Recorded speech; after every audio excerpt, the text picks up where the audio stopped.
Nightmarish facts about your body that you probably shouldn't think about. Part 1.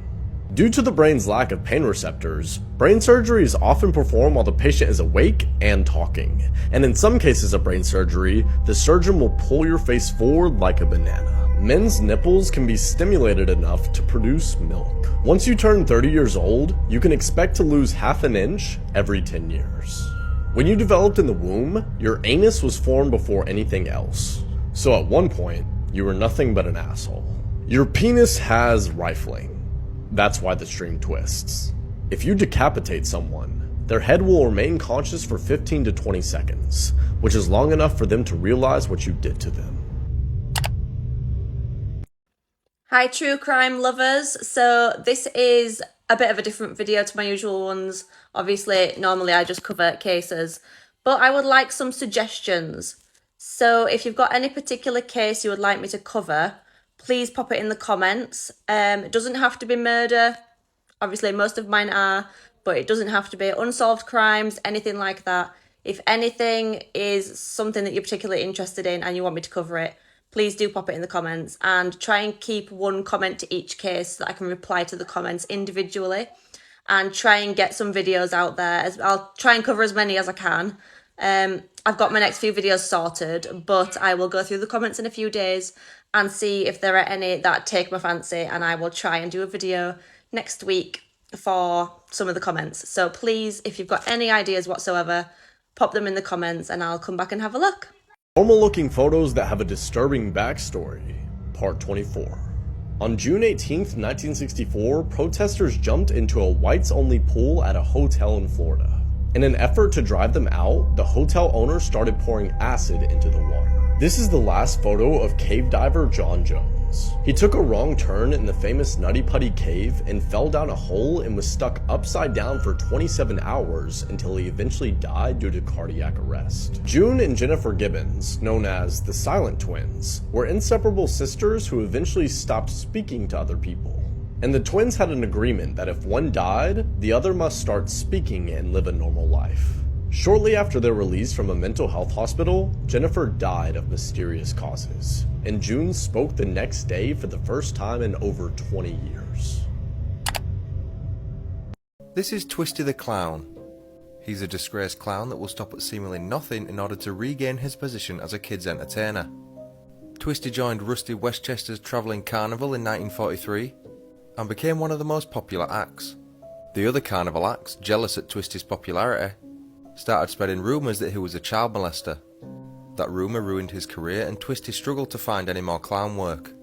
A few years later, he returned home to find out his mother had passed away. Stricken with grief, Twisty blew off his lower jaw with a shotgun in an attempted suicide. He then started wearing a terrifying prosthetic face mask warped into a permanent smile. He then turned into a kidnapper and serial killer, as he attempted to, in his mind, keep children safe from their parents. Shockingly, a series of comic books were published based on the killings of Twisty in the 1950s. It was called Twisty, the Clown Chronicles. This is the most dangerous prisoner in the world, and you'll never believe why. A little girl named Shiloh was on her phone at night when she got a call from a mysterious number. And on that night, she didn't pick up the phone because her parents weren't home, and she didn't want to talk to any strangers. Thinking it might be one of her friends from school or her teacher, she picked up the phone. And when she picked up the phone, she heard a little girl's voice. The little girl told Shiloh to come to the park at night alone, and told her that she would play with her. Not knowing better, Shiloh decided to leave her house and walk to the park. The time was now 1 a.m. as Shiloh slowly started walking at night to the park.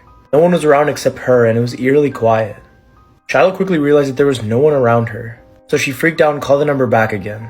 But this time, no one picked up. She was so scared she just wanted to see someone, so she decided to run to the park to see her friend that called. And that's when Shiloh's heart started beating really fast, because she heard a small car parked up behind her. And what happens next will absolutely shock you. If you want to know what happens, like and follow for part 2. This is the most dangerous prisoner in the world, and you'll never believe why, part 2. If you haven't seen part 1, go check out my account right now. Shiloh had already started walking late night alone, before she realized there was no one else there. And her heart started beating so fast because a small car started to pull up behind her. The car slowly kept creeping up towards her, and all the lights were off and all she could see was a shadowy figure inside the car. She was scared that the stranger might even kill her or take her away from her parents, so she decided to call 911 immediately. She told the police that she was running away from people and she needed help. The cops told her not to worry and told them they were immediately on their way. A few seconds later, a police car pulled up to her and asked her what happened. But the scariest part was, by the time the cops came, the prisoner was gone. The little girl identified the criminal as this man. But it's who this prisoner was and why he is the most dangerous prisoner that'll leave you shocked. This man has done some very terrible things and I can't post them on here, so I posted them all on Bigo Live. If you want to know more about the prisoner and what he did, go click the link in my bio to download Bigo Live today. This 14-year-old girl took her own life 2 days after she was beat up in school. On February 1st, Adriana was attacked by 4 girls as she walked the hallways at Central Regional High School in New Jersey. A video was taken and was posted on social media, and 2 days later, Adriana took her own life. In the video, you see Adriana walking down the hall with her boyfriend when a girl approached her and hit her in the face with a water bottle and then kicked her and dragged her by her hair. It's alleged that the attack happened because one of the girls was jealous of Adriana's friendship with another girl. Adriana's father, Michael, was furious that this video made it on social media and blames the school for not doing enough to protect his daughter. Michael argues that had these girls been detained earlier, these videos would not have been on social media and his daughter would still be alive. But the superintendent of the high school argued that Adriana took her own life due to drug addiction and her father's alleged affair years ago. 3 girls have been charged with third-degree felony assault and the 4th girl was charged with disorderly conduct. Have you ever thought about maybe becoming a porn star? Have you ever thought about that? I mean, what if you and I decided to make, if ever you and I got married and we decided to make our own videos, and we added them to different sites. So this is Corbin Pinnell, aka Jupiter. So when I first saw videos about this guy, I thought the whole thing was a big meme. But then allegations of grooming, of CP possession, and all of that started to surface, and the story took a dark turn. So Corbin, or Jupiter as he likes to be called, is a guy who just makes videos on TikTok and YouTube. But he has been caught many times talking to minors on video calls, asking them for explicit content. I mean, there have also been screenshots leaked of him asking for these images, him being a total creep, admitting to wanting to be with a minor. This guy has been caught trying to do something sketchy with an underage person so many times that I couldn't even show you all the examples if I had a full 10-minute long video. But he's not just allegedly a pedophile. I mean, check this video out. I'm 200% So yeah, it's kind of hard to find the truth in this situation, but a search warrant was allegedly executed on his house dealing with child internet crimes, if you know what I'm talking about. That was a few months ago. I don't know if anything ever came from that, but I mean, there are just so many videos that you can find of this guy where he's literally admitting to sending explicit photographs to, in one of the videos I saw, a child who was 13 years old. He admits to it. He just says it's a transgression of his. I would definitely go check out the creator Linda Binda here on the app. They've done a very good job of covering this whole story, interviewing him multiple times. But yeah, I mean, this is a predator lurking in literal plain sight, admitting to what they've done in the past. So I hope something is done about this situation soon, because it is disturbing.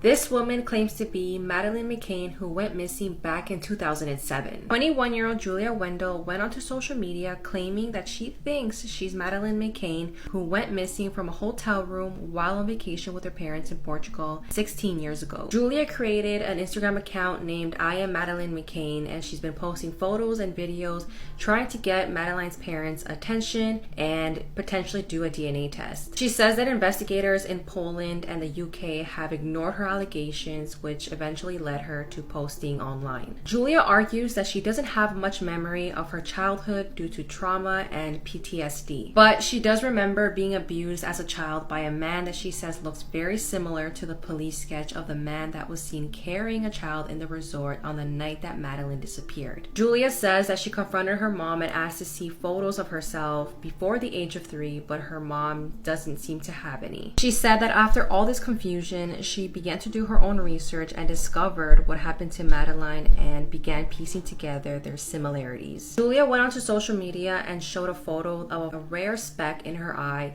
that Madeline also had. Madeline would have been 19 years old right now, and even though Julia is 21 years old, she believes her age could be wrong. But authorities are convinced that 46-year-old Christian Bruckner, who lived in Praia da Luz, Portugal between 1995 and 2007, abducted and murdered Madeline. And unfortunately, authorities have not been able to press charges on Chris because they don't have enough evidence to prove it. Jerry and Kate McCain have apparently agreed to move forward with a DNA test, and we should know very soon if Julia is really Madeline McCain.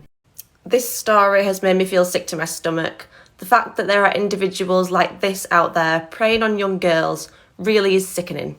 This individual was sentenced yesterday for just that, and what makes this even worse in this case is that up until June this year, he was a serving police officer with Thames Valley Police. 23-year-old PC Luke Horner abused his position of trust and began grooming girls online in June this year. He actually managed to persuade a 13-year-old girl to hand over her address and let him in while no one else was home. He travelled for over an hour to meet this child and rape her in her own bedroom. And I'm calling it rape because that's what it is. But in the eyes of the UK law, it's not. He actually sealed his own fate by using the girl's mobile phone to record the whole ordeal. Her mum found the video and she called the police. Luke was arrested and he admitted his crime, but due to the fact that the girl was over the age of 12, he was not charged with rape. He was charged with sexual activity with a child and given a 6-year sentence. Had she been just a few months younger, his sentence would have been longer. And if that's not all bad enough, he only has to serve half of that sentence. So he'll be released on licence in 3 years' time. When the full 6-year sentence is up, he'll be free to live his life and he'll only be 29. He might even go on and get married and have children of his own one day. Apparently in court yesterday, Luke appeared tearful as he was given his sentence, and he also listened to a victim impact statement from the mother of the young girl. It said, "How can I sleep at night knowing what he did? How can he? How did he go to work, put his uniform on, and face his colleagues knowing what he did? I feel sick to my stomach every time I think about it." I personally think that's an absolute joke of a sentence for his crime, and I just hope that his victim is getting the support that she needs and deserves. Began as a normal day in July 2019. That was until locals in a neighbourhood in New South Wales, Australia, entered a real-life horror film. A woman was covered in blood, yelling for people to phone the police. The woman in question was Jessica Camilleri, and the neighbourhood would never be the same again. Jessica was the daughter of Vince and Rita Camilleri, and she had a troubled upbringing. She struggled with various mental health issues, including bipolar and paranoia. She was bullied at school and was eventually removed after an assault. Her behaviour started escalating and she frequently had violent outbursts. Despite her parents getting divorced, her mum Rita remained dedicated to looking after Jessica. In 2018, Jessica was detained in a psychiatric facility after attacking a woman in a doctor's waiting room. She had also attacked several members of her family and random members of the public prior to this. Things got worse while she was in the facility. She ended up attacking a nurse and her mum insisted on discharging her. She said things would be fine and she would look after Jessica at home. The pair actually had a fairly good relationship and they would send each other sweet messages. However, Jessica started to become obsessed with a man that she knew, harassing him with phone calls and threatening him. Rita actually had to take her to the police station to try and scare her into stopping. It worked for a while and the calls died down. Then on July the 20th, 2019, while out walking with her mum, Jessica had an episode of paranoia. Suddenly, she decided that her mum was trying to humiliate her. She escalated into a violent rage and her mum had to try and call the doctor to come and assess her. However, when the doctor arrived at the house, Jessica actually chased him out. As Rita tried to phone for emergency services, Jessica attacked her with 7 knives. She decapitated her mum and dragged her head outside onto the pavement. Covered in blood, she ran to her neighbours' houses, yelling that she'd killed her mum. When police arrived at the scene, Jessica was stood asking if it was possible to bring someone back to life if they didn't have a head. The crime scene was so disturbing that many of the emergency services personnel had to get trauma therapy. In 2020, Jessica was found not guilty of murder, but guilty of manslaughter due to her complex psychiatric illnesses. She was eventually given 16 years in prison. I personally hate family vlogging channels because I feel like it's very exploitative of the children who really can't consent to being in the content, but stories like this make me especially hate it. So this is Ruby Frank, the woman who ran the YouTube channel 8 Passengers. And in the past few days, more details have come out about the abuse she put her own children through, and they're just extremely disturbing. And this shows how deceiving social media can be. I mean, look at this family. They seem picture perfect, right? They're dressed so well, they're all smiling, they look so happy. You would have no idea that the mother would be arrested for 6 counts of child abuse.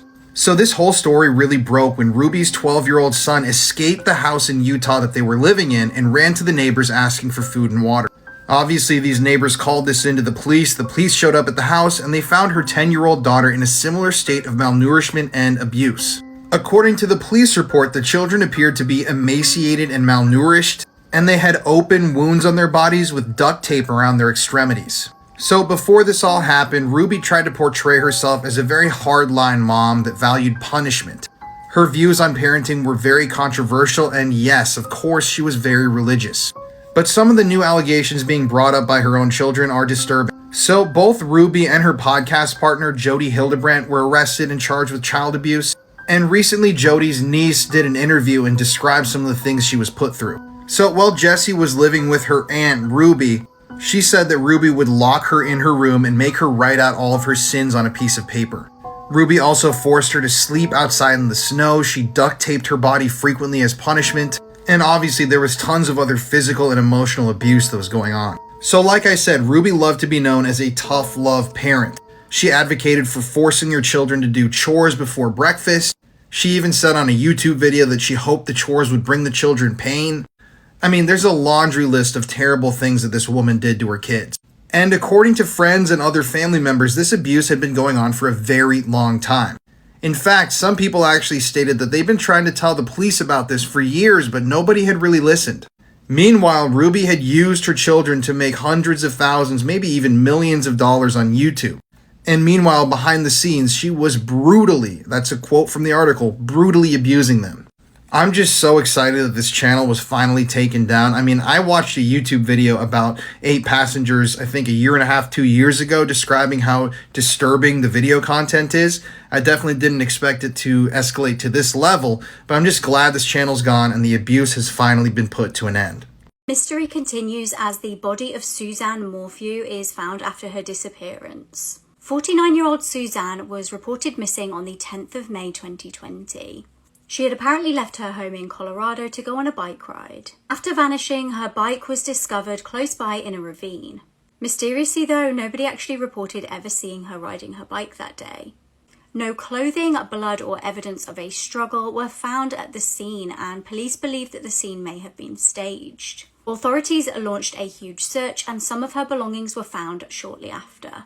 Suzanne's adult daughters had been away at the time of her disappearance, and her husband Barry claimed that he left the house early that morning to go to a job 150 miles away.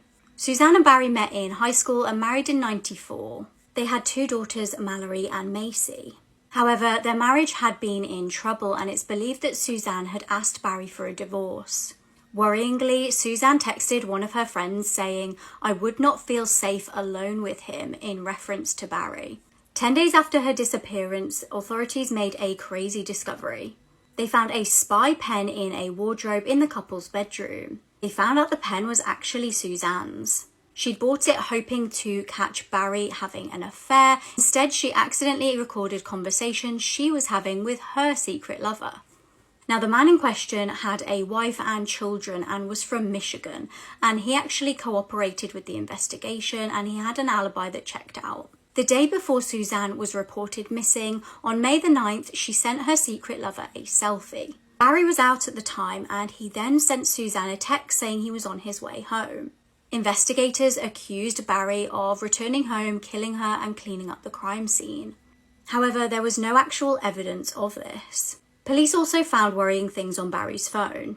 For some reason, Barry had deleted a message off Suzanne, stated that she was done with the relationship and wanted to be civil. Barry's phone also appeared to show it pinging all around the house on May the 9th, the day before she was reported missing.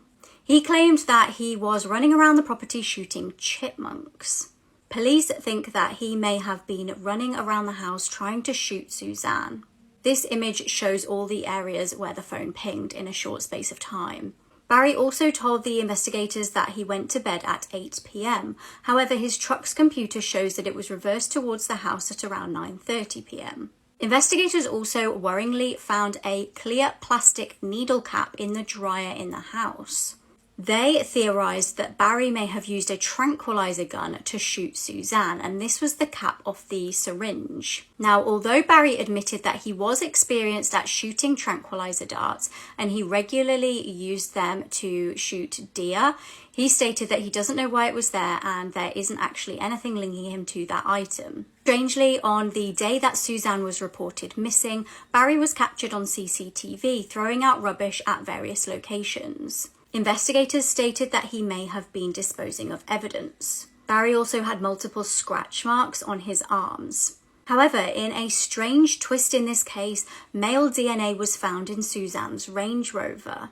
The DNA was tested and revealed that it was at least a partial match to an unnamed man connected to 3 unsolved sexual assault cases in Tempe, Phoenix, and Chicago. Now, back in April 2022, Barry was actually set to stand trial for Suzanne's murder. However, the case was dismissed without prejudice, and this actually means that the prosecution could refile charges in the future. Barry maintains his innocence and his 2 daughters have stuck by him too. Some are calling this the most horrific fraternity hazing ever in the United States. This is how one night at university can destroy your life forever. Danny Santulli was 18 years old and a freshman at the Uni of Missouri. In October 2021, Danny was captured on CCTV being blindfolded and led downstairs in an event named Pledge Dad Reveal Night. Danny was made to drink a litre of straight vodka by himself. At around 10:55, Danny collapsed and some of the frat members were seen carrying him to a sofa. Around midnight, Danny was captured on cameras sliding off the sofa, and shortly after he was found unconscious with blue lips. Shockingly, instead of calling an ambulance for Danny, the frat members piled him into a car, dropping him on the way. They drove him to hospital, but at this point he was already in cardiac arrest. Danny had to be resuscitated and spent the next 6 weeks in intensive care. Prior to this evening, Danny had been left needing stitches and crutches after he'd been forced to climb inside of a bin with broken glass inside. 2 nights before the night in question, Danny broke down in tears on the phone to his sister and told her about how stressed he felt about it all. His family had begged him to quit the pledge, but he didn't want to be ridiculed. This is Danny now. He will need full-time care for the rest of his life. He's now severely brain damaged, is blind, and cannot walk or talk. 2 former students are set to go to trial over this case. You will not believe this insane plot twist. In 2008, Carolyn Watson and Julian Butchwald were a young religious couple. They were living in Melbourne, Australia, and had been together around 2 years. Julian was driving the pair to a picnic date in the car, but he actually stopped the car suddenly, noticing an animal on the side of the road. Suddenly, something horrific happened. Carolyn's vision went completely black after being blindfolded by a terrifying masked man. All she could work out was she was being stripped off and thrown into a vehicle. The car finally stopped and she took her blindfold off, and she was really relieved to see that her boyfriend was by her side. He'd also been stripped off and the couple were completely in the middle of nowhere. The pair managed to untie themselves, but were having to just wander around aimlessly for a week, trying to find safety. Meanwhile, police were desperately searching for the couple. Family and friends were really concerned, and they knew how out of character this was for the pair to go missing. They sent out air and water search teams, but just couldn't locate the couple. As the missing pair were very religious, they'd actually vowed to be celibate until marriage, but Julian started to suggest that it might be a good idea to break this celibacy in order to keep them warm. Finally, a local farmer found the couple and alerted police. However, they quickly found that the story didn't really add up. Julian soon confessed to police that he'd actually made the whole thing up and he'd staged the kidnapping. His motive was purely to try and get his girlfriend to break their vow of celibacy.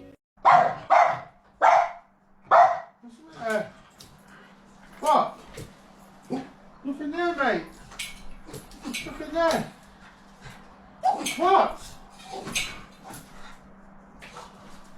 This is the UK's most famous missing boy. In September 2007, Andrew Gosden was just 14 years old. He was a very intelligent boy and was top of his class in most classes at school. He was an introvert that usually spent most of his time at home. The day before Andrew went missing seemed completely normal. He went to school, he had some tea, and then he watched some TV. However, on September the 14th, he seemed more irritable than normal. Instead of getting the bus to school that morning like his parents thought he was, he went to a cash point and withdrew £200. CCTV then captures him walking home, where he changed his clothes into a Slipknot t-shirt. When he left the house, he didn't take his charger with him, and he also didn't take £100 that he'd saved up. He didn't take his passport, but he did take his house key, which indicates he was going to come home. He bought a one-way ticket to London and was last seen leaving King's Cross station at about 11:30. Frustratingly, the school had actually tried to contact Andrew's parents to say that he hadn't turned up to school that day, but they dialed the wrong number and left an answer phone message on the wrong phone. His family was completely cleared of any suspicion, and the family and the school and all of the students went to London and they were handing out loads of flyers. Weirdly, a year after this incident, a man came to a police station to say that he had information about Andrew. Now, the police station was unmanned, so the person spoke to this man just over an intercom system and sent a police officer down there. Mysteriously, by the time the police officer arrived, the person had vanished. This is what Andrew might look like now, just being the age that he may be if he's still alive. Theories about this case is that he may have gone to London to meet up with someone or go to a concert. Was he lured there by somebody with bad intentions, or was he just going there for the day, gonna come back, and was at the wrong place at the wrong time and somebody did something bad to him? In 2009, the family paid for a search of the River Thames to try and find some sort of closure. The search did find a body, but it wasn't Andrew's. The most up-to-date information that we have on this case is that 2 men were arrested on suspicion of kidnapping Andrew, but they've actually been released. My daughter gave birth to my 7 children. My name is Joseph Fritz, and this is my terrible story. I built a secret basement under my house in Austria. There, I locked up my own daughter Elizabeth for 24 long years. I was a manipulative, domineering father. No one could have guessed what was going on in that basement. I led a double life. A normal husband and father on the top floor and a monster in the secret basement. During the years I spent with that basement, I committed atrocities against my own daughter. Elizabeth had 7 children. 4 of them grew up with her in that secret basement, while the other 3 lived upstairs with my wife and me, unaware of the truth. But in 2008, everything changed. One of the girls was born in the basement because Austin became seriously ill. I had to take her to the hospital, but I didn't know that would be the beginning of my downfall. The doctors asked questions. The police and media began to investigate. My terrible secret was revealed.